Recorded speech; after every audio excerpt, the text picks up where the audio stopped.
मेरी बात को कान खोल कर सुनिएगा।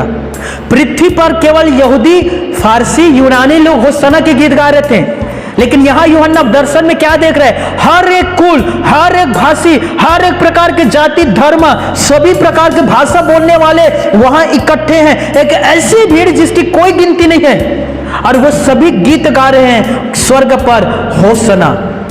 कल्पना करें, आप और मैं, एक दिन हम सभी विश्वासी स्वर्ग में होंगे।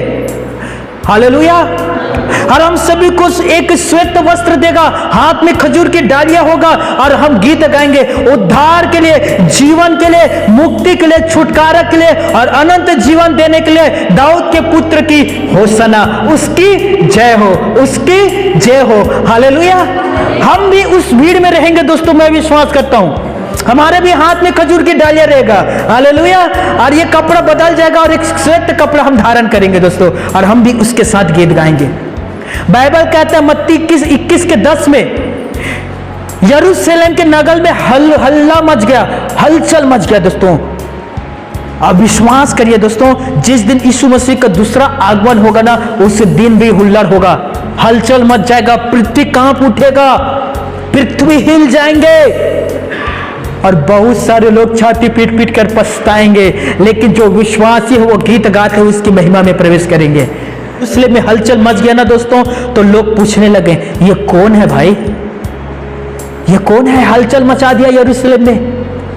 तो क्या कहा लोगों ने? नासरत के भविष्यद्वक्ता यीशु नसरी है। जिस दिन वो आसमान में आएगा दोस्तों, कान खोलकर सुनिएगा। बाइबल कहता है दूसरा थिस्सलुनीकियों पहला अध्याय 7वें आयत में बाइबल कहता है, सामर्थी स्वर्गदूतों के साथ धधकती हुई आग में श्वेत घोड़े में बैठकर वो अपने दूतों के साथ इस पृथ्वी पर प्रस्थान करेगा दोस्तों। हर एक आंख उसे देखेगा, लोग छाती पीटेंगे, एक दूसरे से पूछेगा वो कौन है जो आ रहा है, वो कौन है जो आ रहा है? हम उनसे कहेंगे ये परमेश्वर के पुत्र प्रभु यीशु मसीह है। Hallelujah, hallelujah.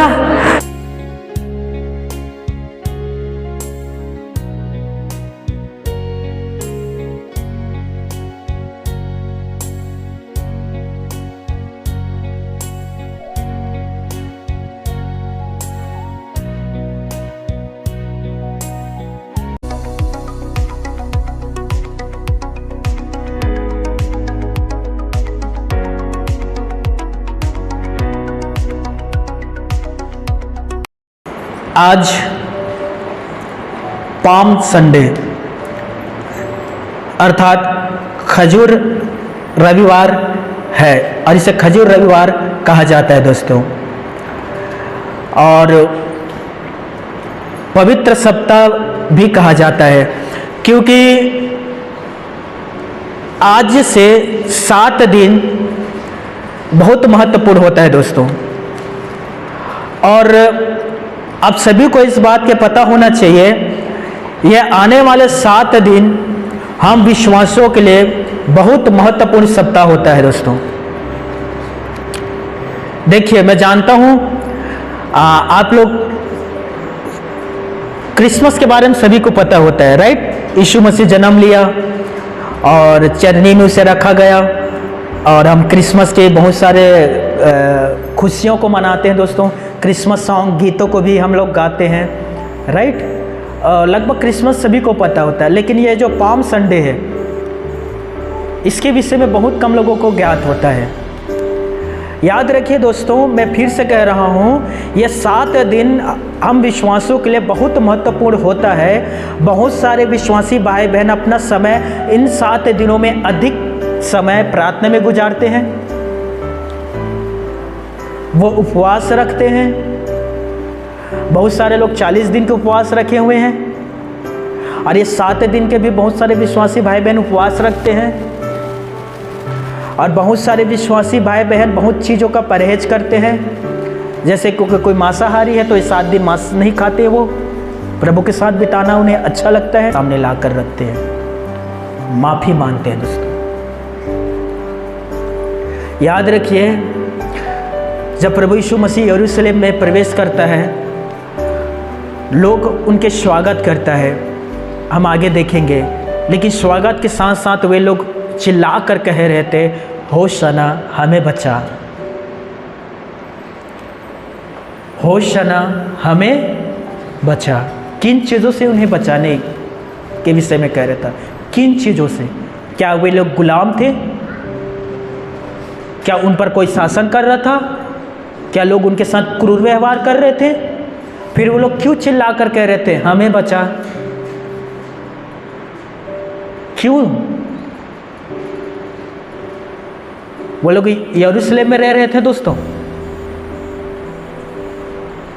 क्योंकि वे लोग जानते थे मनुष्य तो बाहरी तौर पर तो हम लोग आज़ाद हैं, स्वतंत्र हैं, लेकिन भीतरी मनुष्यत्व पर अर्थात आत्मिक दृष्टिकोण से उन लोगों को पता था कि हमें उद्धार चाहिए, हमारे पापों से हमें छुटकारा चाहिए। और वो लोग इन बातों को जानता था कि ये यीशु मसीह हमारे पापों से हमें छुटकारा दे सकता है। इसीलिए वे लोग चिल्ला कर कह रहे थे हमें बचा ले प्रभु, हमसे पाप हुआ है, हमने गलत किया है, परमेश्वर के विरुद्ध जाकर हमने व्यवस्था का उल्लंघन किया है और हमसे पाप हुआ है। इसीलिए वे चिल्ला चिल्ला कर कह रहे थे कि यीशु नर्सरी दाऊद की संतान हमें बचा ले, हमें बचा। आप सभी को यह बात पता होना चाहिए कि यीशु मसीह के पास वो अधिकार है।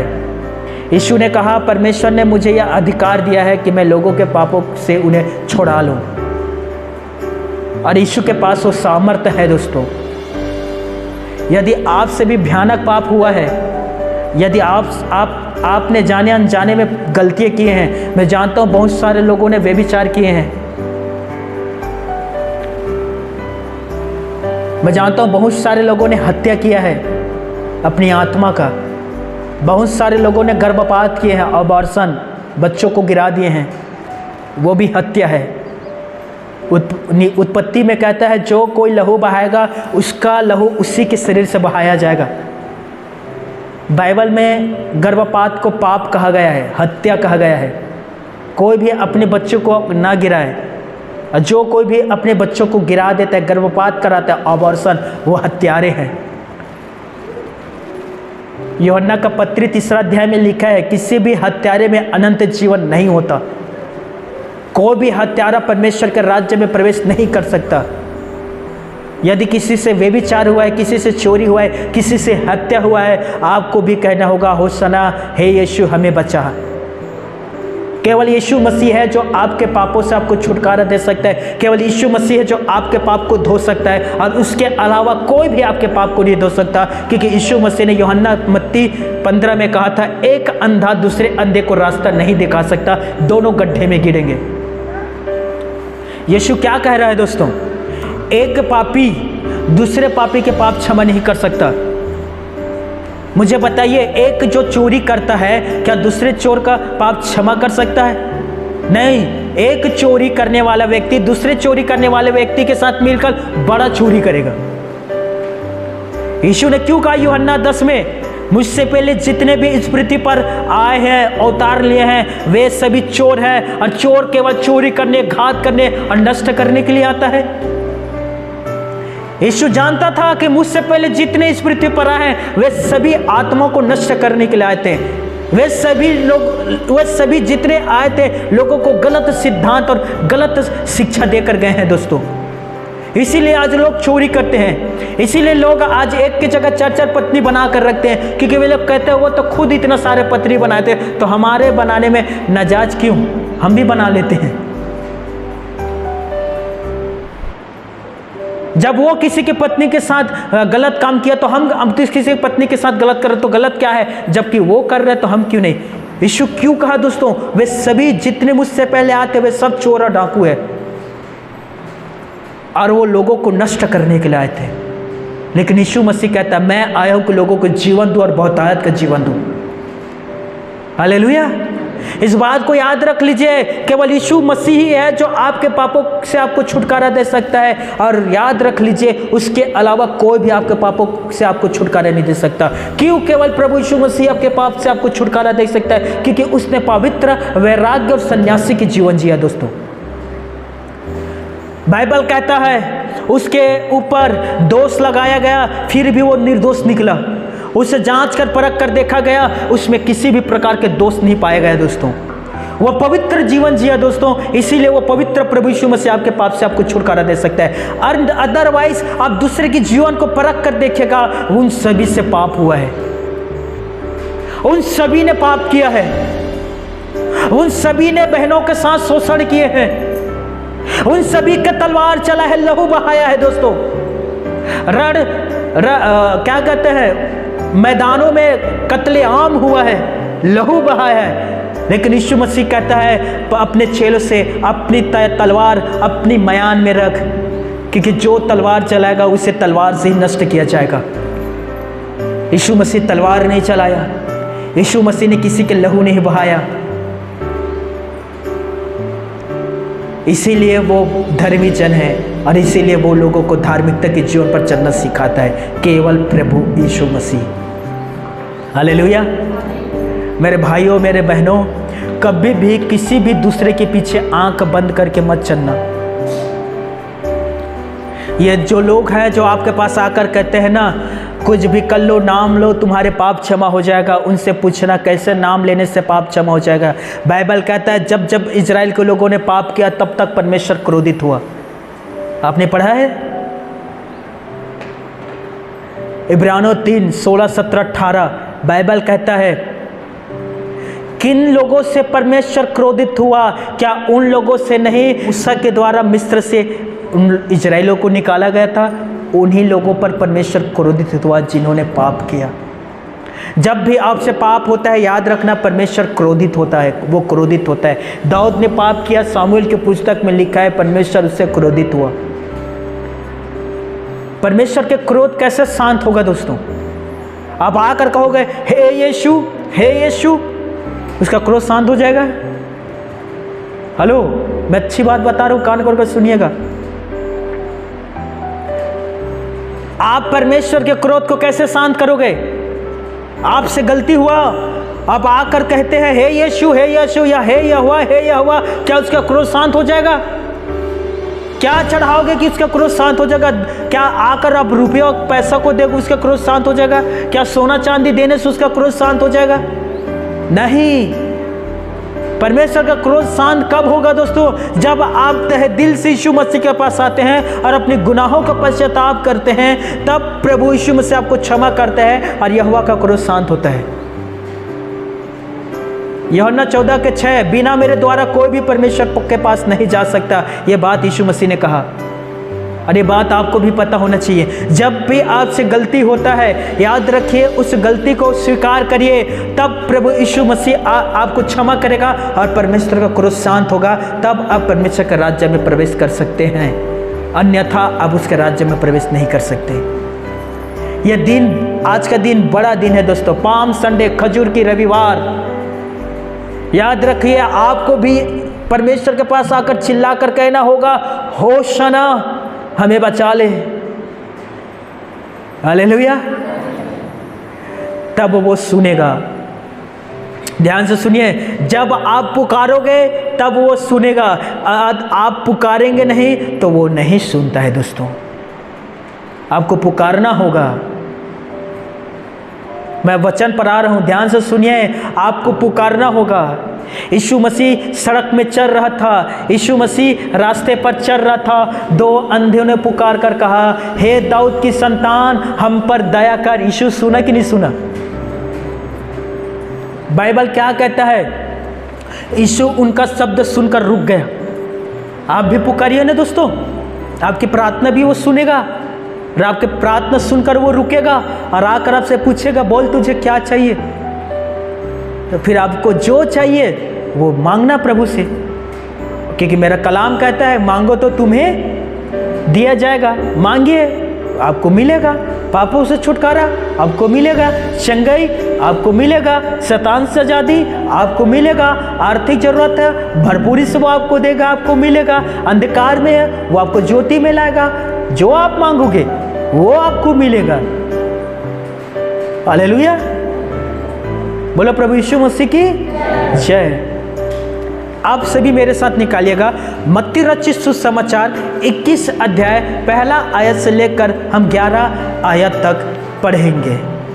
सभी निकालिए मत्ती रचित सुसमाचार 21 अध्याय 1 आयत से हम 11 आयत तक पढ़ने के लिए जा रहे हैं। ध्यान दीजिए, बाइबल कहता है, जब वो यरूशलेम के निकट पहुँचे और जैतून पहाड़ और बेतफागे के पास आए तो यीशु ने 2 चेलों को यह कहकर भेजा, दूसरा, सामने के गांव में जाओ, वहां पहुंचते ही एक गदही बंधी हुई और उसके साथ बच्चा तुम्हें मिलेगा, उन्हें खोलकर मेरे पास ले आओ। तीसरा, यदि तुमसे कोई कुछ कहे तो कहना कि प्रभु को इनका प्रयोजन है, तब वह तुरंत उन्हें भेज देगा। चौथा, यह इसलिए हुआ कि जो वचन भविष्यद्वक्ताओं के द्वारा कहा गया था वह पूरा हो। सिय्योन की बेटी से कहो, देख तेरा राजा तेरे पास आता है, वह नम्र है और गधे पर बैठा है, वरन लादू के बच्चे पर। छठवें, चेलों ने जाकर जैसे यीशु ने उससे कहा था वैसे ही किया। 7वां पद, और गदही और बच्चे को लाकर उन पर अपने कपड़े डाले और वह उन पर बैठ गया। 8, तब बहुत से लोगों ने अपने कपड़े मार्ग में बिछाए और अन्य लोगों ने पेड़ों से डालियां काट कर मार्ग में बिछाई। 9, जो भीड़ आगे आगे जाती और पीछे पीछे चली आती थी, पुकार पुकार कर कहती थी, दाऊद के संतान को होशना, धन्य है वह जो प्रभु के नाम से आता है, आकाश में होशना। 10 पद, जब उसने यरूशलेम में प्रवेश किया तो सारे नगर में हलचल मच गई और लोग कहने लगे, ये कौन है? 11वां, लोगों ने कहा, यह गलील के नासरत का भविष्यद्वक्ता यीशु है। खुदा बाप अपने पढ़े गए कलाम पर हम सभी को आशीष दे। याद रखिए, बाइबल कहता है प्रभु यीशु यरूशलेम के निकट आया और अपने चेलों से कहता है कि सामने के गांव में जा। यीशु मसीह वहां नहीं गया है, लेकिन यीशु कह रहा है कि सामने के गांव में तुम जाओ और वहां जाने पर तुम्हें एक गधा और साथ में उनके बच्चा मिलेगा, उसे मेरे लिए ले आना। हमारा जो प्रभु यीशु मसीह है वो भविष्यवाणी को पूरा करना चाहता था। कभी ये ना सोचना दोस्तों कि हमारे जीवन पर जो हमारे साथ फैमिली में जो लोग रह रहे हैं या जिनसे हमारा जान पहचान है वो इत्तिफाक से हुआ है, इत्तिफाक से हुआ है। कभी ना कहना, परमेश्वर ने उसे प्रयोजन करके वहाँ रखा है, परमेश्वर ने उसे नियुक्त करके वहाँ रखा है। यदि कोई आपको ठेस पहुँचा रहा है तो याद रखना, परमेश्वर ने उसे इसीलिए वहाँ रखा है कि आपको ठेस पहुँचाए, कि उसके ठेस लगने से आप टूटे और परमेश्वर के पास आकर प्रार्थना करें। कितने लोग समझ पा रहे हो? यीशु मसीह के लिए भविष्यवाणी हो गया था कि वो गधे के बच्चे पर बैठेगा, इसीलिए गधा वहां पहले से नियुक्त करके रखा गया था। दोस्तों, यीशु जानता था कि वहां गधा और उसके साथ में एक बच्चा बंधा हुआ है। अपने 2 चेलों को कहता कि हे चेलो, जाओ कर वहां देखना, उस गांव में गधा और उसके बच्चे हैं। चेलों ने सवाल किया होगा, प्रभु आपको कैसे पता कि वहां गधा और उनके बच्चे मिलेगा? यीशु ने कहा होगा ना, मुझे पता है क्योंकि भविष्यवाणी में हुआ है, मैं गधे में बैठकर वहां जाऊंगा। हालेलुया। और कहाँ भविष्यवाणी हुआ था ये? आप निकालिएगा जकरिया की पुस्तक 9वें अध्याय 9वें पद। जकरिया की पुस्तक 9वें अध्याय 9वें पद, हे सिय्योन मगन हो, हे यरूशलेम जय जयकार कर। हाँ पढ़िए।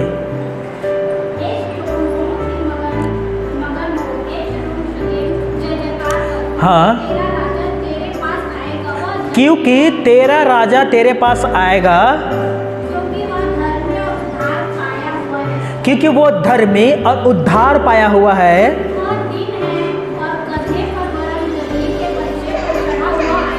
वो दिन है गधे पर वरन गधे के बच्चे पर चढ़े हुए आएगा। 10वां पद और पढ़ लें, देख रहे कितना अच्छा कहा है।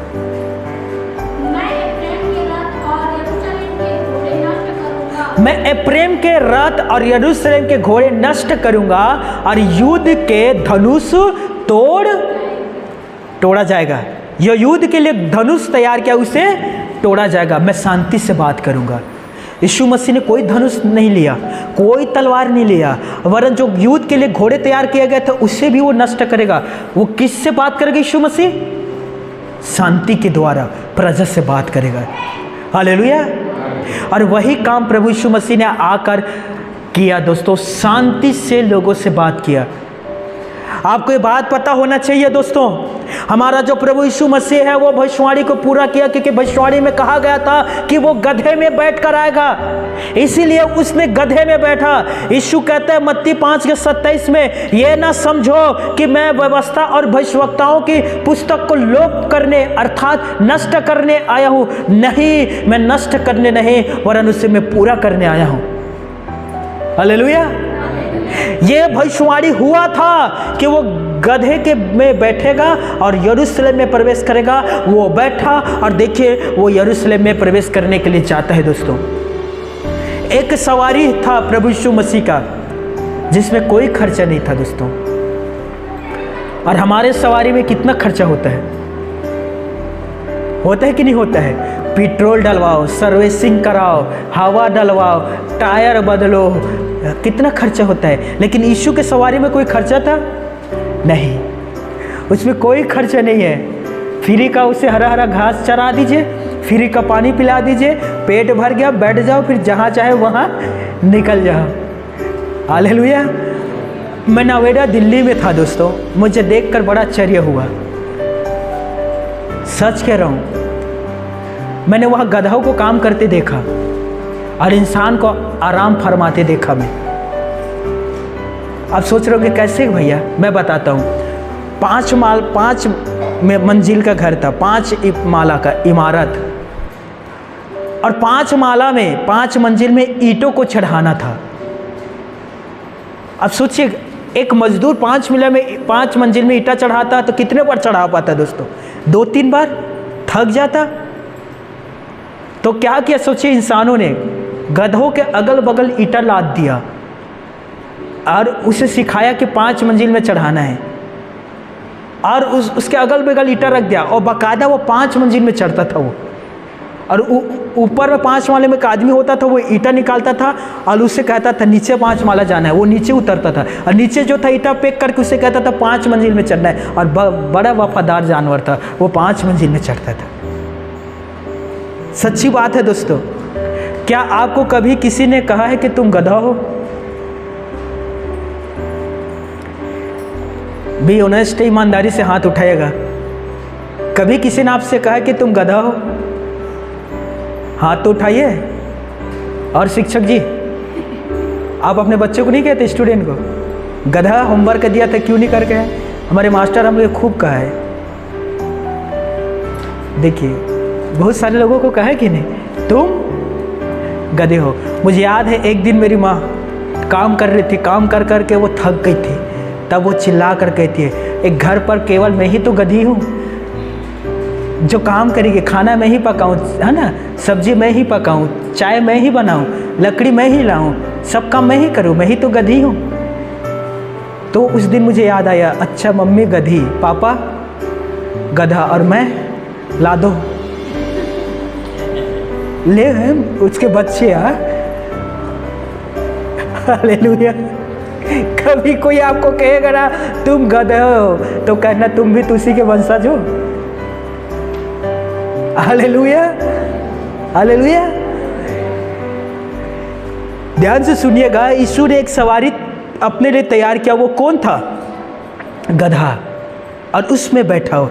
पुराने नियम में हम देखते हैं कि परमेश्वर ने गधे को बोलने की शक्ति दी और वो मनुष्य की बोली बोलने लगा। गिनती में लिखा है।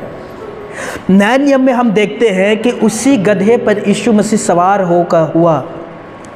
आपको पता होना चाहिए पिता परमेश्वर कितने सारे चमत्कार किया है। जब मनुष्य परमेश्वर के आगे से भागने लगा तब परमेश्वर ने जानवरों को इस्तेमाल किया। जब इंसान भागने लगा तो परमेश्वर ने किसे चुन लिया दोस्तों? जानवरों को। जब योना ने कहा मैं प्रचार करने के निनवे नगर नहीं जाऊंगा, अच्छा बेटा तू नहीं जाएगा, मैं नहीं जाऊंगा, मैं निनवे नगर नहीं जाऊंगा, मैं 33 जाने वाले जिहाद पर चढ़कर इधर जाऊंगा। परमेश्वर ने एक जानवर को चुन लिया और परमेश्वर ने मछली से कहा मैं तेरे लिए एक व्यक्ति को भेज रहा हूं, तू उसे खा लेना। और जानवर ने योना को खा लिया, निगल लिया, चबाया नहीं, केवल निगला। बाइबल कहता है दोस्तों, कान खोलकर सुनिएगा, जब बिलाम परमेश्वर के आज्ञा नहीं मान रहा था तो परमेश्वर ने गधे से बात करके कहा कि वो वहाँ जाने वाला वहाँ जाएगा, उसका हत्या हो जाएगा। इसीलिए गधा ने क्या किया दोस्तों, वो वहीं रुक गया और बिलाम से बात करने लगा। अब बाइबल पढ़िएगा दोस्तों, पतरस पूरी रात मेहनत किया, उसे एक मछली नहीं मिला। लेकिन जब प्रभु यीशु मसीह ने कहा कि नाव के दाहिने ओर डाल, पतरस ने नाव के दाहिने ओर मछली जाल डाला और वहाँ मछली आ गया। वहाँ मछली कैसे आया? क्योंकि यीशु मसीह ने उस मछलियों से कहा था तुम्हें वहाँ आना है। बाइबल कहता है, ध्यान से सुनिएगा, एलिया को खाने के लिए ज़रूरत तो उसे खाने की आवश्यकता था। परमेश्वर ने कौवे से कहा कि जाओ और उसे खाना खिला, और कौवे ने उसे खाना खिलाया। बाइबल कहता है लगभग 15,000 लोगों को प्रभु यीशु मसीह ने मछली खिलाया। आपने पढ़ा है, बाइबल बताता है बटेरे और मांस छावनी के बाहर आकर पड़े रहते थे। बाइबल कहता है मिस्र में मेढक का आक्रमण हुआ, उस मेढकों को भेजने वाला कौन था? जब जब मनुष्य परमेश्वर के आज्ञा को ठुकरा कर भागने की कोशिश किया, परमेश्वर ने जानवरों को इस्तेमाल किया, पक्षियों को इस्तेमाल किया, पक्षी का इस्तेमाल किया, पशुओं का इस्तेमाल किया। हालेलुया। आपको ये बात पता होना चाहिए मेरे भाइयों और मेरे बहनों, ये जानवर परमेश्वर के प्रति समर्पित है। ये जानवरों को पता है जब हम जी रहे हैं किसके लिए? परमेश्वर के लिए। अब जब मालिक कहेगा तो हम अपना जान भी दे देंगे। इतना समर्पित है जानवर दोस्तों परमेश्वर के प्रति।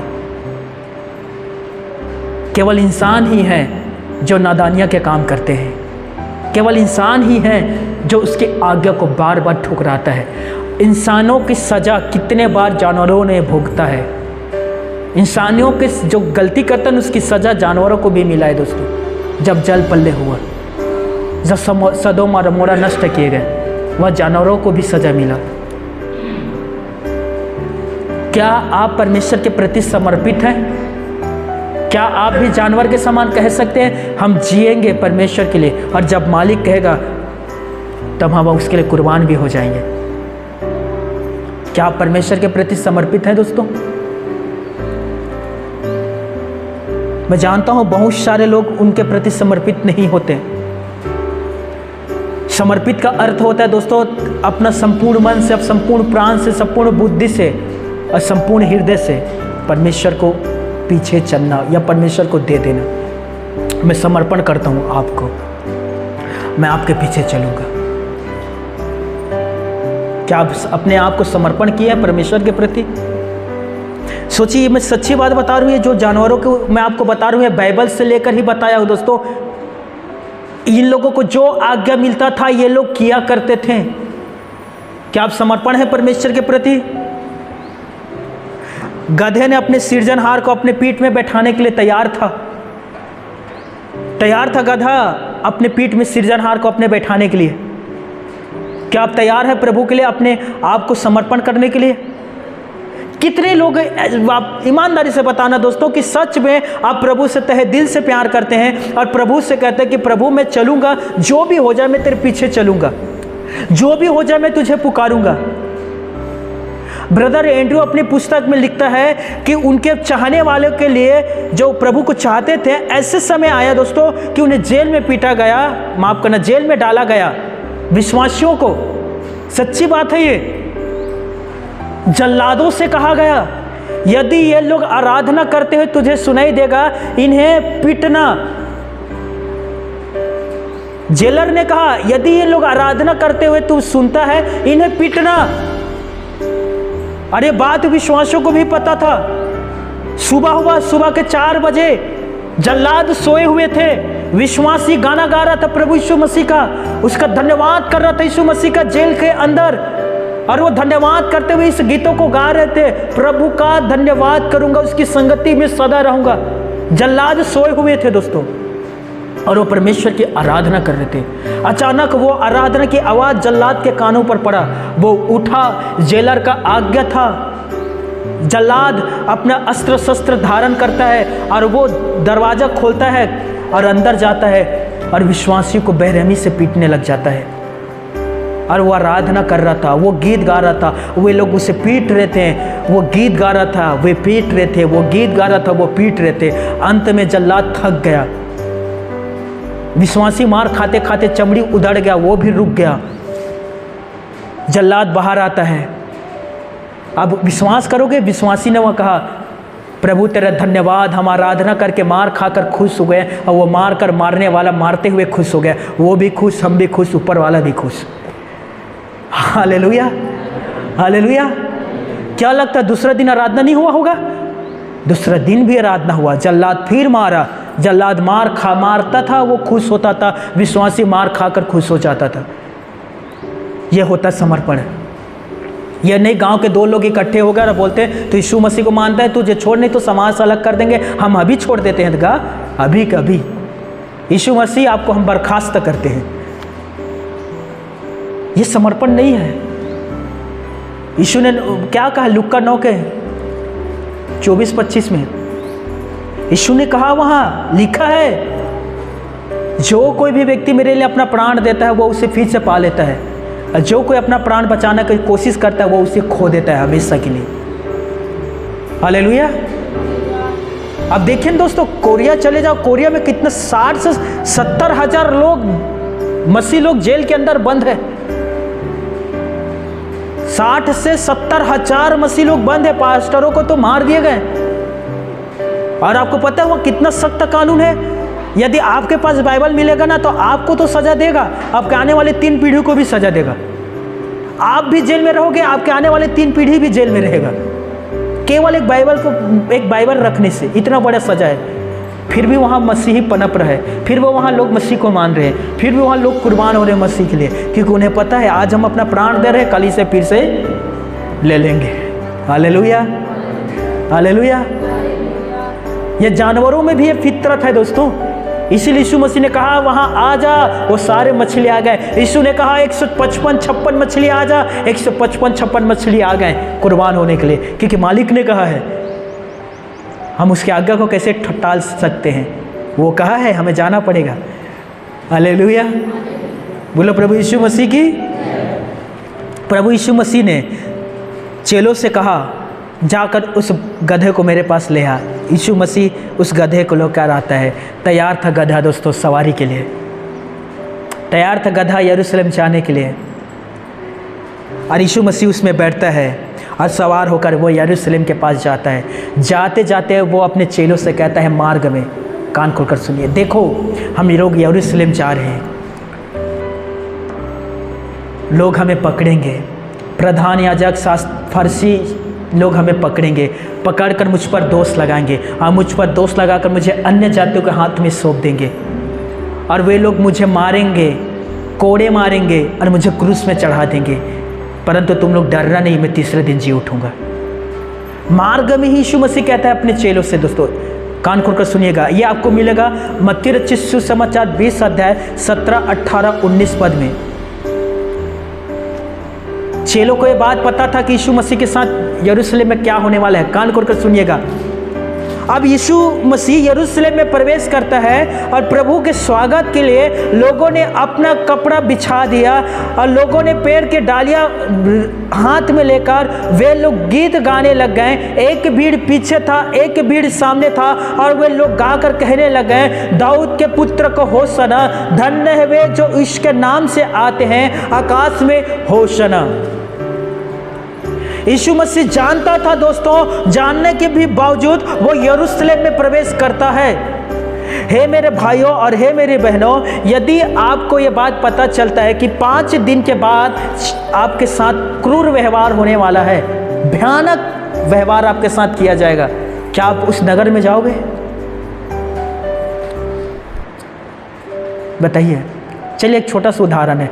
मेरी बहनों जिनकी शादी हो गए हैं, आपके पति आपको लेने के लिए आपके मैके आए हैं, और आपको कह रहे हैं कि तैयार हो जाओ, आज हम घर जाएंगे शाम को। आप तैयार होते हैं और अचानक पवित्र आत्मा आकर आपसे कहता है कि आप ससुराल जा रहे हो, आपके सास उबलते खोलते तेल को तल के रखा है कि तुम आओगे, तुम्हें पकोड़े के जैसे तल लेगा। क्या आप आओगे अपने पति के साथ? हाँ कितने लोग आओगे अपने आप को तेल में तलवाने के लिए? आपके पति कहता चल तैयार हो गया ना, चल। हम नहीं जाने, बोलोगे कि नहीं? पति पूछेगा क्या हो गया? हमें सब पता है वहाँ क्या होने वाला है हमारे साथ, हम नहीं जाएंगे। भाई तेल में पकोड़ा को तलता है, हमें कौन तोलेगा? तुम जाओ, हम नहीं जाएंगे, राइट? चाहे भाई का उदाहरण क्यों ना ले लो। आपको यदि पता चलता है कि आप अपने ससुराल जा रहे हैं और वहाँ आपके साले लोग पूरा तैयार है लाठी डंडा लेकर आपको मारने पीटने के लिए, आप जाओगे? जाओगे क्या? नहीं। यीशु नर्सरी ये इस बात को जानता था कि मैं यरूशलेम में जा रहा हूँ, और इस बात को जानता था कि वो मैं उसके साथ क्या क्या होने वाला है दोस्तों, भविष्य में उसके साथ क्या चीज़ घटने वाला है, इस बात को भली भांति यीशु मसीह जानता था। याद रखना, बहुत बार पवित्र आत्मा, बहुत बार प्रभु यीशु मसीह हमारे पास आकर हमसे कहता है कि तुम्हें इन क्लेश से गुजरना होगा। याद रखिए, बहुत बार यीशु मसीह आकर हमसे कहता है तुम्हें इन क्लेशों से गुजरना होगा, और हमें उन क्लेशों से गुजरना पड़ता है दोस्तों। क्या लगता है 2017 में जब मैं जेल में गया था, तो क्या लगता है ये परमेश्वर की योजना था कि यूं ही मैं जेल चला गया? क्योंकि मुझे जेल देखना था, मैं कभी जेल नहीं गया था। मुझे कैदियों को देखना था क्योंकि मैंने कभी कैदी नहीं देखा था, इसीलिए मैं जेल गया। नहीं, परमेश्वर की योजना होता है। यदि परमेश्वर चाहता है कि हम जेल में जाकर उसकी प्रचार करें, तो हमें जेल में जाकर उसकी प्रचार करना होता है। उदाहरण के तौर पर यूसुफ जेल गया, लगभग 2 साल वो जेल में था। 2 साल वो जेल में था, 2 साल में देखिए जेल में वो कितने सारे लोगों को प्रचार किया होगा, कितने सारे लोगों को वो जीता होगा। हालेलुया। कान खोलकर सुनिएगा। अभी न्यूज में, फेसबुक, इंस्टाग्राम, लगभग हर प्लेटफार्म में अभी यही न्यूज़ चल रहा है, और हर एक न्यूज़ एंकर इसे प्रसारण कर रहे हैं और कह रहे हैं देख लो मेरे यीशु वाला अब जेल में है, उम्र कैद की सज़ा हो गया है, वो जेल के अंदर चला गया, वो जेल से कभी नहीं आएगा, उसके ऊपर केस हो गया, ये हुआ है, वो हुआ है। कभी आपने सोचा है दोस्तों, प्रार्थना किया है? मैंने 2 दिन पर कल भी प्रार्थना किया था मैं उसके लिए जो जेल में बंद है। मैं ये न्याय नहीं कर रहा हूँ कि वो सही है कि वो गलत है, पास्टर बजिंदर सिंह, उसका तो न्याय ऊपर वाला करेगा। लेकिन मैं प्रार्थना किया, यदि वो गलत है तो पश्चाताप करे, और पश्चाताप करके बाहर निकले और प्रभु के फिर से पुनः सेवा करे। हालेलुया। यदि वो सही है, यदि वो सही है और जेल में है, तो परमेश्वर ने जिस मकसद के लिए उसे जेल में भेजा है, उस काम को वो जेल के अंदर रहकर करे, वहाँ प्रचार करे, लोगों को बपतिस्मा दे, लोगों के उद्धार करे, उसकी आत्मा को बचाए, जिस काम के लिए खुदा ने उसे वहाँ भेजा है। हालेलुया। किसी के भी न्याय मत करना दोस्तों, उसका काम, न्याय करने का काम ऊपर वाला का, हमारा नहीं, वो कर लेगा। अब उसके लिए प्रार्थना करें।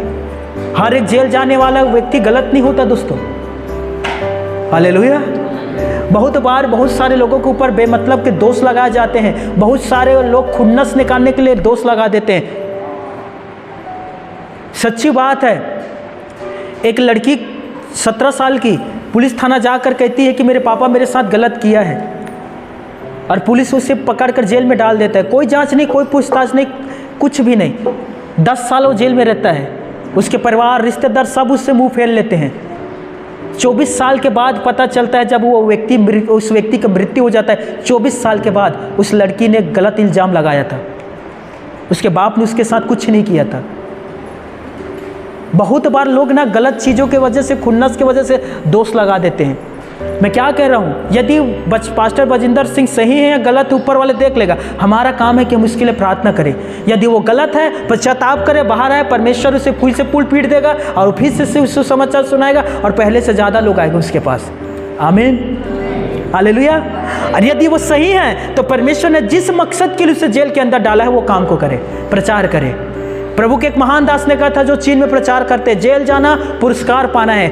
और जब भी परमेश्वर मुझसे कहते हैं तुझे जेल जाना पड़ेगा, मैं तैयार रहता हूँ। हर एक सेवक से आगे मैं तैयार रहता हूँ, क्योंकि मैं चाहता हूँ कि मेरा पुरस्कार कोई भी मुझसे न छीने। हालेलुया। जेल जाना इनाम पाने जैसा है दोस्तों। हालेलुया। यीशु मसीह जेल गया, अब विश्वास करोगे, आज जो सिंहासन पर बैठा है धर्म का मुकुट पहना हुआ है। हालेलुया। मैं भी जेल गया हूँ, अब विश्वास करो मेरे लिए भी एक सिंहासन और एक धर्म का मुकुट है जो यीशु रखा है। हालेलुया। क्या आप भी जेल जाना चाहते हो? बताइए, मैं इस बार जाऊंगा तो आपको भी लेकर जाऊंगा। नहीं, मैं आपके भी नाम ले दूंगा।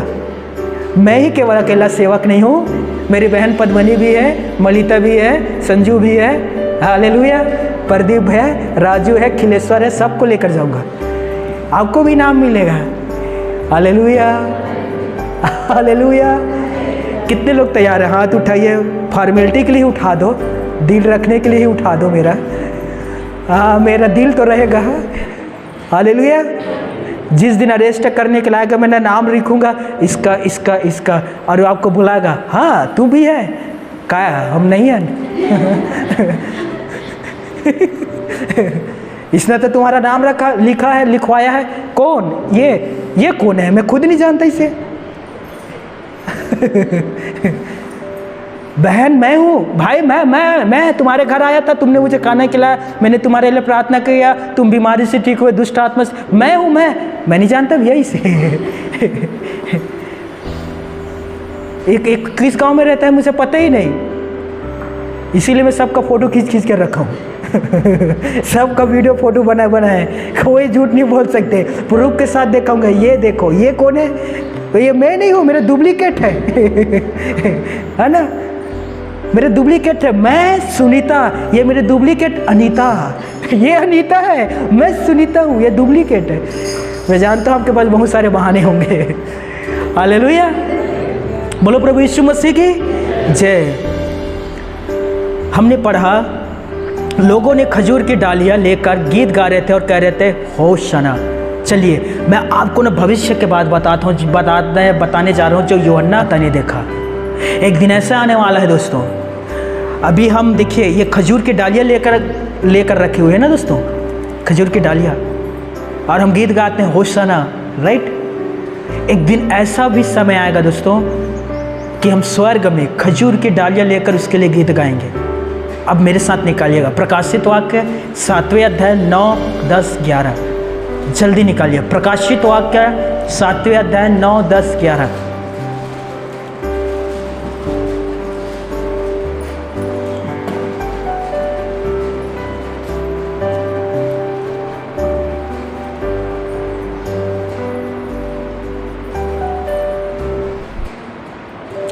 जल्दी से निकालिए, अरे कोई एक पढ़िएगा। इसके बाद मैंने दृष्टि की और देखो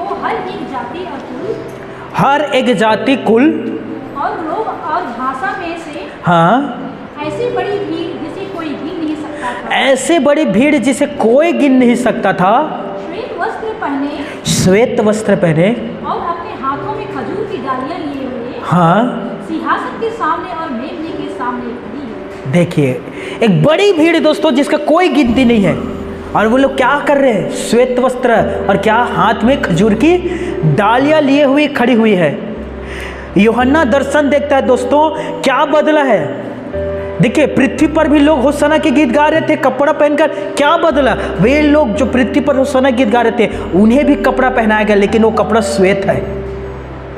मेरी बात को कान खोलकर सुनिएगा, पृथ्वी पर केवल यहूदी, फारसी, यूनानी लोग होशाना के गीत गा रहे थे, लेकिन यहाँ यूहन्ना दर्शन में क्या देख रहे हैं? हर एक कुल, हर एक भाषी, हर एक प्रकार के जाति, धर्म, सभी प्रकार के भाषा बोलने वाले वहाँ इकट्ठे हैं। एक ऐसी भीड़ जिसकी कोई गिनती नहीं है, और वो सभी गीत गा रहे हैं स्वर्ग पर होशाना। कल्पना करें आप और मैं, एक दिन हम सभी विश्वासी स्वर्ग में होंगे। हालेलुया। और हम सभी को एक श्वेत वस्त्र देगा, हाथ में खजूर की डालियां होगा, और हम गीत गाएंगे उद्धार के लिए, जीवन के लिए, मुक्ति के लिए, छुटकारा के लिए और अनंत जीवन देने के लिए दाऊद के पुत्र की होशाना, उसकी जय हो, उसकी जय हो। हालेलुया। हम भी उस भीड़ में रहेंगे दोस्तों, मैं विश्वास करता हूं।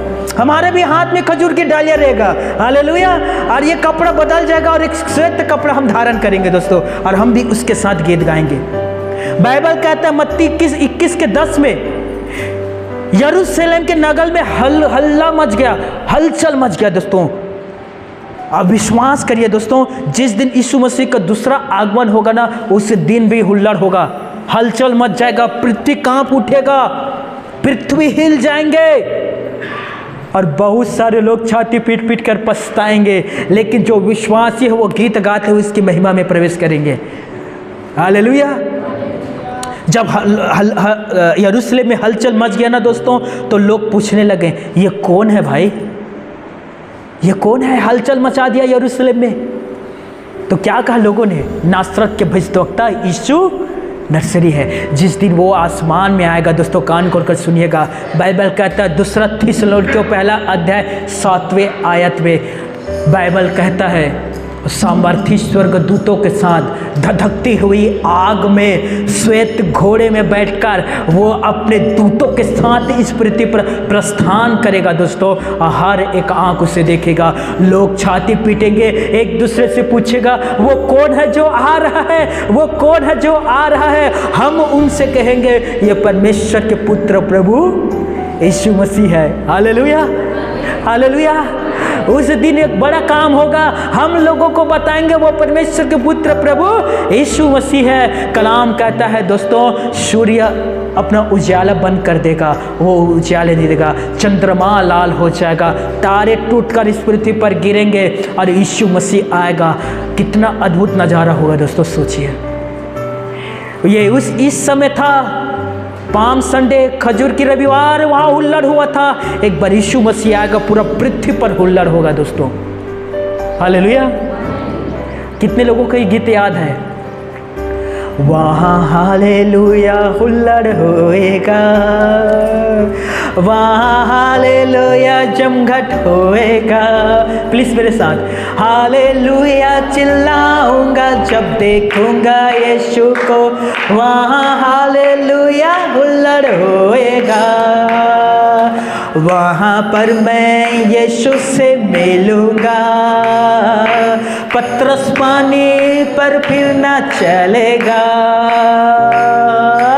दाऊद होएगा, योना होएगा, मत्ती होएगा, मरकुस होएगा, अब्राहम भी वहाँ होएगा और होगा, वहाँ हालेलुया जमघट होएगा। हाँ होगा, हालेलुया होगा, वहाँ हालेलुया हुल्लड़ होएगा। हालेलुया। कितना अद्भुत नज़ारा होगा नहीं। जमघट का अर्थ होता है दोस्तों एक बड़ी भीड़ का लगना, उसे कहते हैं जमघट, बड़ी भीड़ का लगना। मेरे भाइयों, मेरे बहनों, हर एक जन जो प्रभु के ऊपर विश्वास करते हैं, आपको मैं एक अच्छी बात बता रहा हूँ, कान खोलकर सुनिएगा। हर एक जन जो प्रभु के ऊपर विश्वास करते हैं, मैं मानता हूँ इस पृथ्वी पर आपको बहुत सारे दुख तकलीफ से गुजरना पड़ता है। मैं मानता हूँ बहुत सारे तानों को आपको सुनना पड़ता है। मैं जानता हूँ बहुत सारे लोग आपके ठट्ठा मजाक करते हैं, आपको ठट्ठे में उड़ाए जाते हैं, आपका हंसी का पात्र आपको बनाते हैं, आपको तुच्छ जानते हैं, आपको नीचे दबाते हैं, आपका तिरस्कार अपमान करता है। दोस्तों मैं जानता हूँ आपको बहुत सारे दुखों से गुजरना पड़ता है, मैं भी गुजरता हूँ इन दुखों तकलीफों से। लेकिन पता है रोमियो में पौलुस ने कितना अच्छा बात कहा है। रोमियो 8:18 में पौलुस कहता है, इस समय का क्लेश और दुख उस महिमा के सामने जो हमें मिलने वाला है कुछ नहीं है। हालेलुया। मेरी बात समझ रहे हो? अभी जो हमें क्लेश दुख तकलीफ मिल रहा है ना, उस महिमा के सामने जो हमें मिलेगा वो कुछ नहीं है। मानता हूँ यीशु मसीह बहुत सारे तकलीफों से गुजरा, लेकिन आज महिमा के सिंहासन पर बैठा है। हालेलुया। मूसा कितने सारे तकलीफ से गुजरा, लेकिन आज महिमा में प्रवेश कर गया। वो एलिया कितने सारे तकलीफ से गुजरा, लेकिन आज महिमा में वो प्रवेश कर गया। मैं आपसे सच कह रहा हूं मेरे भाई और मेरे बहनों, मैं क्यों यीशु के पीछे चलता हूं? कान खोलकर सुनिएगा। मैं क्यों इतने सारे तकलीफों से गुजरने के बाद भी मैं यीशु का इनकार क्यों नहीं किया है? मैं सच कहता हूं, मैं हर दिन अपने आप को वध किए गए मेमने के समान में समझता हूँ। कभी भी मेरा वध हो सकता है, किसी भी पल, कोई फिक्र नहीं है। मैं कुर्बान हूँ, मैं अपने आप को दे दूंगा जब भी मौका आएगा। मैं कभी पीछे नहीं हटूंगा, कभी प्रभु को तिरस्कार नहीं करूंगा, क्योंकि मैं 2015 में ही मर गया था दोस्तों। जब मैंने सुसाइड किया था, वो 15 कैप्सूल खाया था, जहर पी लिया था, मैं 2015 में ही मर गया हूँ। ये 2025 चल रहा है। ये 10 साल प्रभु ने मुझे बोनस के तौर पर दिया है। ये मेरे लिए बोनस के जैसे में है। हालेलुया। और इन 10 सालों में मैं ईश्वर का धन्यवाद देता हूँ कि मैंने उद्धार पाया, उसे चखा और उसमें मैं जीवित हूँ और उसमें जी रहा हूँ जीवन। मैं चखा हूँ उद्धार को दोस्तों। यदि 2015 में मैं सुसाइड किया, उसी दिन मैं मर जाता, तो आज मैं उद्धार नहीं पाया हुआ व्यक्ति होता, मैं नरक में जल रहा होता दोस्तों। लेकिन ईश्वर को धन्यवाद देता हूँ कि उसने मुझे सुंदर अवसर दिया, एक मौका दिया दोस्तों। तो मैं 2015 में ही मर गया हूँ। मैं ये 10 साल बोनस है गए मेरे लिए, तो मैं कभी पीछे नहीं हटूंगा। इसीलिए मैं आप सभी से कहता हूँ दोस्तों, थोड़ा थोड़ा क्लेश, थोड़ा थोड़ा दुख, थोड़ा थोड़ा तकलीफ को सह लिया करो, क्योंकि इसका प्रतिफल आगे आपको बहुतायत से मिलेगा, आपकी कल्पना से बाहर मिलेगा। हालेलुया। आप सोच रहे होगा ना अभी कैसा तक, वहाँ कोई बीमारी नहीं है, वहाँ कोई दर्द नहीं है, वहाँ किसी भी प्रकार का कोई भेदभाव नहीं होता, वहाँ कोई आपसे झगड़ा करने वाला नहीं होगा, कोई आपके आंख से आंसू, आपके आंख में आंसू लाने वाला नहीं होगा। प्रकाशित वाक्य 21:4 में लिखा है बातों को दोस्तों। तो अभी के थोड़ा से दुख तकलीफ को सह लो ना। हालेलुया। बोलो प्रभु यीशु मसीह की। देखिए थोड़ा समय है हमारे पास, हमारे बीच 2 बहनें बैठी है। एक मंजू, हाथ उठाना, अंजू सिस्टर, और मलिता हाथ उठाइए, दोनों को देखिए। 4 सप्ताह पहले ये बहन चर्च आई थी और मीटिंग अटेंड करके घर जा रही थी। घर गए तो छोटा सा एक्सीडेंट जब हो गया, पति की का बाइक फिसल गया, गिर गए इन लोग। पति को लगा कि ये सब चीज़ तुम लोग यीशु मसीह को मानते हो इसीलिए हो रहा है। एक बार तो इसके घर वाले ने ये भी कहा था कि विश्व कप क्रिकेट के विश्व कप चलते हैं ना, तुम लोग यीशु मसीह को मानते इसीलिए इंडिया मैच हार गया। यदि तुम यीशु मसीह को नहीं मानते तो इंडिया मैच जीत जाता। ऐसे दोष लगा रहे थे। तो इनके घर वालों ने कहा, रिश्तेदारों ने कहा, पति ने कहा, यदि तुम चर्च इस बार जाओगी तो दोबारा घर में मत आना। चर्च जाओगे तो घर भूल जाओ, पति भूल जाओ, रिश्ते को भूल जाओ। चैलेंज था इनके लिए दोस्तों, चुनौती था। ये चुनौती से कम नहीं है। हो सकता है भविष्य में आपके परिवार, आपके पति, आपके पत्नी, आपके रिश्तेदार, आपके सास ससुर आपसे भी यह शब्द कह सकते हैं कि चर्च जाओगे तो इस घर पर मत आना। आप क्या करते दोस्तों? बहन है, शादी है, हो चुका है, बच्चा है, एक फैमिली है, परिवार है, और इसके पति ने कहा कि चर्च जाओगे तो घर मत आना।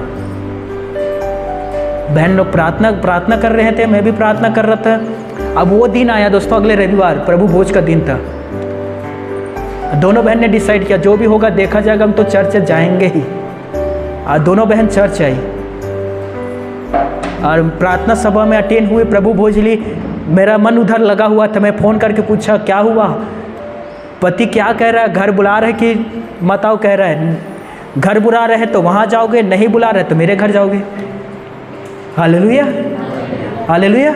लेकिन सोचिए दोस्तों, पति ने कहा, फिर भी इन दोनों बहनों ने ये मन पर आया इनका कि पति से बढ़कर हमारे लिए प्रभु है। हालेलुया। अब वो लोग चर्च हैं, जो होगा बाद में देखा जाएगा। छोड़ना पड़ता है तो हम यीशु को क्यों छोड़े, पति को ही छोड़ देते हैं। दोनों चर्च आए, दोनों के दोनों प्रार्थना चल रहा था। प्रभु ने रास्ता निकाला, अपने पत्नी के पास, माफ़ करना, पति के पास फ़ोन करके बहन पूछते क्या करें, घर आए कि नहीं आए, हम तो चर्च आ चुके हैं। हालेलुया। जो हमारा काम था वो हो चुका, बताओ घर आए कि नहीं आए। नहीं बोलोगे दूसरे जगह जाएंगे, हाँ बोलोगे तो आएंगे। ईमानदार है, विश्वासी है। हालेलुया। इन्होंने कहा घर नहीं आओगे तो कहाँ जाओगे, घर आओ। फिर इन लोग घर गए, सब कुछ अच्छा से हो गया और इस रविवार भी आया है। Hallelujah, hallelujah. लिख लेना ये गवाही, यदि हमें पति धमकी देता है तो हम उसकी धमकी से नहीं डरेंगे। ऐसे गवाहियों की कलीसिया को ज़रूरत है। मेरे बात को समझिए, क्यों कलीसिया को ऐसे गवाहियों की ज़रूरत है? क्योंकि ऐसे गवाही से दूसरे लोग प्रोत्साहित होते हैं, ऐसे गवाही से दूसरे लोग इनकरेज होते हैं। और ऐसे गवाही से वे लोग प्रेरित होते हैं कि भविष्य में यदि हमारे साथ भी ऐसा होगा तो हम भी इस रास्तों को अपनाएंगे। हालेलुया। जरूरी नहीं है कि उनका सक्सेसफुल हो गया तो हमारा भी सक्सेसफुल हो जाएगा। मानता हूँ थोड़ा से और आपको तकलीफ उठाना पड़ेगा। Hallelujah, hallelujah. कुछ सप्ताह और दुख उठा लो, आगे जाकर सही हो जाएगा। आमीन। इसीलिए मैं आप सभी से कहता हूं दोस्तों, मैं ही केवल एक नहीं हूं जो दुखों को उठाया हूं या दुखों से गुजरा हूं, आप भी हैं जो दुखों से गुजरते हैं। लेकिन आपको पता होना चाहिए सारे दुखों का एक दिन में प्रतिफल मिलेगा और वो बहुत अच्छा रहेगा दोस्तों, आरामदायक रहेगा। हालेलुया। जिस दिन हम अपने पिता के साथ विश्राम दिन में प्रवेश करेंगे। हालेलुया। मेरे बात को कान खोल कर सुनिए, मैं खत्म करने वाला हूँ। विश्राम दिन में प्रवेश करेंगे, सभी कहना विश्राम दिन में प्रवेश करेंगे। विश्राम दिन ये बहुत बेहतरीन दिन होता है दोस्तों। खुदा ने 6 दिन काम किया, 7वें दिन विश्राम किया। हम जब सारा कामों को खत्म करके उस विश्राम दिन में प्रवेश करेंगे, वहाँ केवल आराधना रहेगा। कोई मजदूरी करने की जरूरत नहीं, कोई 2 रुपया पैसा कमाने की जरूरत नहीं। मुझे याद है पतरस लिखता है यीशु मसीह के बारे में, यीशु को कितने सारे लोगों ने गाली दिया, लेकिन वो गाली सुनकर किसी को गाली नहीं देता था। कितने सारे लोगों ने उसे कोड़े से मारा, लेकिन वो मार खाकर किसी को धमकी नहीं देता था। यीशु नहीं कहता था आज मैं पृथ्वी पर हूँ, तुम मुझे मार रहे हो, कल आना स्वर्ग में, आना स्वर्ग में, फिर मैं तुम्हें बताऊंगा। यीशु धमकी नहीं देता था। नहीं तो कह सकता था ना, ठीक है पृथ्वी पर तुम मुझे मार रहे हो, आना स्वर्ग में बताऊंगा मैं तुम्हें। सुनिए, मसीह जीवन का नींव, मसीह जीवन का स्तंभ, मसीह जीवन का विश्वास सताव ही है। याद रख लीजिएगा, ऐसा कोई भी एक जन नहीं मिलेगा जो सताव से नहीं गुजरे। जो लोग संसार से समझौता कर लेते हैं वो केवल वही एक व्यक्ति है जो सताव से नहीं गुजरता। समझ लें, समझौता जो व्यक्ति संसार से समझौता कर लिया वो सताव से नहीं गुजरेगा। वो दोनों तरफ छू लिया, कलीसिया भी, संसार भी, प्रभु भी, शैतान भी, वो व्यक्ति कलीसिया से नहीं गुजरेगा। हर एक जन कलाम कहता है सताव से गुजरेगा। मैं ख़त्म कर रहा हूँ, एक पद पढ़ लीजिए फिर मैं ख़त्म करूँगा। टिक लगा लेना। 2 तीमुथियुस 3 अध्याय 12-14 पद है। जितने मसीह में ऐसे लिखा है वहाँ, जल्दी से मैं ख़त्म कर रहा हूँ। 2 तीमुथियुस 3 अध्याय 12-14 आयत। जितने मसीह यीशु में भक्ति के साथ जीवन बिताना चाहते हैं वे सभी सताए जाएंगे। हालेलुया। मत्ती 5:10-11। धन्य है वे व्यक्ति जो धार्मिकता के कारण सताए जाते, स्वर्ग के राज्य उन्हीं का है। हालेलुया। तो मेरे भाई और मेरे बहनों, जब भी आपका सताव होता है, किसी भी प्रकार का सताव हो, आपको गाली देते हैं वो भी सताव है, आपको कहते हैं कि तुम ईसाई हो वो भी सताव है। सताव छोटी हो या बड़ी हो, सताव ही है दोस्तों। जब भी इन चीज़ों से तुम गुजरते हो तो कहना मैं धन्य हूँ कि मैं इन चीज़ों से गुजर रहा हूँ। प्रभु ने जो वचन का था वो पूरा हो रहा है। हालेलुया। प्रभु ने जो भविष्यवाणी किया था वो पूरा हो रहा है। मत्ती 10:22। सारे जाति के लोग मेरे नाम के कारण तुमसे बैर रखेंगे। यीशु मसीह जानता था कि मुझ पर विश्वास करेगा और हर एक जाति के लोग मेरे ऊपर विश्वास करने के कारण उससे बैर रखेंगे। तो जब भी आपके साथ ऐसा होता है तो आप अपने आप को धन्य महसूस कहना और कहना धन्य हूँ मैं। हालेलुया। धन्य हूँ मैं कि मैं विश्वास के कारण सताया जा रहा हूँ, स्वर्ग के राज्य मेरा है। आमीन। जब भी इन चीज़ों से गुजरते हो, जब भी आपके साथ ये होता है, उसे स्वीकार करना, उसे स्वीकार कर लेना। हालेलुया।